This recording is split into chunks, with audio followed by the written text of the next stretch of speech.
In today's video, I'm going to teach you how to add conversion rate in Looker Studio reports. Conversion rate is one of the clearest ways to understand how effectively your traffic turns into outcomes, whether that's purchases, signups, or any other conversion you track.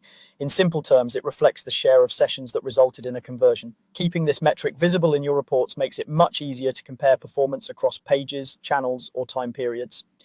Start by opening your Looker Studio report. If you manage several, choose the one where you want this metric to live so you can reuse it across pages and charts.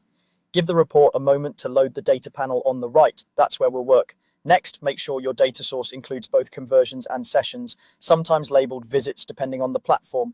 In Google Analytics 4, for example, you'll typically see a conversions metric alongside sessions. If you're using another source, the metric names may vary, but the idea is the same. You need a count of conversions and a count of sessions from the same data source. If they're missing or named differently, confirm you're connected to the correct data set and that the metrics are session scoped so the comparison stays meaningful.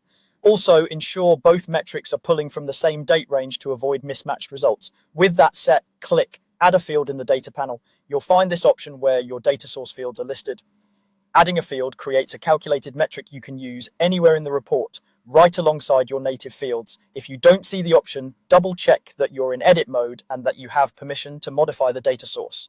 Name the field conversion rate. Clear, consistent naming makes it easy to find later and keeps your report intuitive for collaborators. This new field will represent the proportion of your sessions that resulted in a conversion using the conversions and sessions metrics you already have in the data source. Many people prefer to display it as a percentage for readability, and you can keep its description short so anyone who sees it understands what it measures at a glance.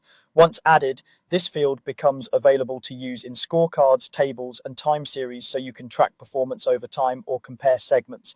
If numbers look off, check for filters applied to your charts, confirm both metrics come from the same source, and look out for very low session counts that can distort the rate. That's it. Your report now has a clear, reusable conversion rate metric.